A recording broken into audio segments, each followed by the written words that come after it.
মানবতাবিরোধী অপরাধের দায়ে শেখ হাসিনাকে মৃত্যুদণ্ডের আদেশ দেয় খুশি জুলাই গণ অভ্যুত্থানের স্বজন হারানো পরিবারের সদস্যরা। দণ্ডপ্রাপ্তদের দেশে ফিরিয়ে এনে রায় কার্যকরের দাবি জানান তারা। এদিকে রায় ঘোষণার পর চট্টগ্রাম, কক্সবাজার সহ বিভিন্ন স্থানে আনন্দ মিছিল, শুকরানা নামাজ সহ নানা কর্মসূচি পালন করে ছাত্র জনতা। যেন এই দিনের অপেক্ষায় ছিলেন ফয়সাল আহমেদ শান্তর পরিবার।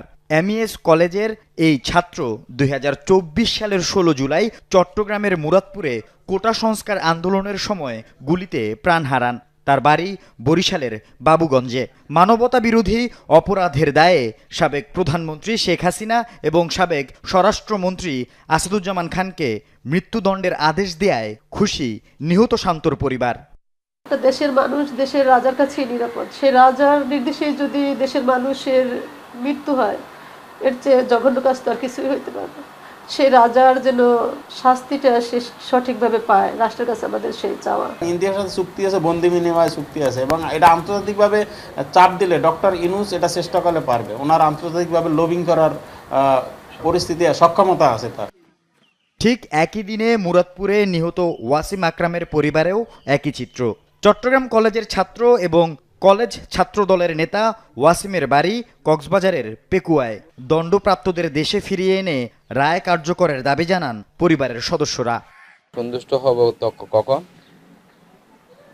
যে আজকে রায় হয়েছে, রায়কে যেদিন কার্যকর হয় ওই দিনই সন্তুষ্ট হব। আর রায়ের জায়গা থাকলে তো আমরা সন্তুষ্ট হয়ে লাভটাকে, কার্যকারী না হলে রায় হয়ে আমাদের কোনো লাভ নেই। আমরা আশা করব দ্রুত রায়টা কার্যকারী। এদিকে রায় ঘোষণার পর চট্টগ্রামের 16 শহর বিপ্লব উদ্যানে মিষ্টি বিতরণ, শুকরানা নামাজ ও আনন্দ মিছিলের আয়োজন করে ছাত্র জনতা। মিছিলটি আশপাশের সড়ক প্রদক্ষিণ করে।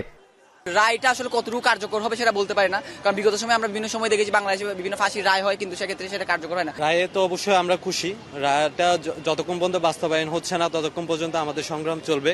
আনন্দ মিছিল ও মিষ্টি বিতরণ হয়েছে কক্সবাজারেও। পেকুয়ায় চৌমুহনী বাজার থেকে ছাত্র জনতার মিছিল আশপাশের সড়ক প্রদক্ষিণ করে। আমাদের যে কাঙ্ক্ষিত রায়, আমাদের যে প্রত্যাশিত রায় খুনি হাসিনার ফাঁসি, সেটা আন্তর্জাতিক অপরাধ ট্রাইব্যুনাল আজকে ঘোষণা দিয়েছে। শেখ হাসিনা রায় যতদিন পর্যন্ত কার্যকর না হবে, আমরা জাতীয়বাদী পরিবার, আমরা ছাত্ররা সবসময় রাজপথে ইনশাল্লাহ থাকবো। রায় ঘোষণাকে কেন্দ্র করে চট্টগ্রামে দিনভর সতর্ক অবস্থান নেয় আইন শৃঙ্খলা রক্ষাকারী বাহিনী। মোড়ে মোড়ে চেকপোস্ট বসিয়ে চলে তল্লাশি। কোনো অপ্রীতিকর ঘটনার সংবাদ আমরা পাই নাই। আমাদের টহলপাতি অব্যাহত আছে, গোয়েন্দা নজরদারি অব্যাহত আছে, চেকপোস্টও বিভিন্ন জায়গায় ভ্রাম্যমাণভাবে অব্যাহত আছে। আমাদের 4টা টিম কাজ করতেছে। আল আমিন শিকদার, যমুনা নিউজ।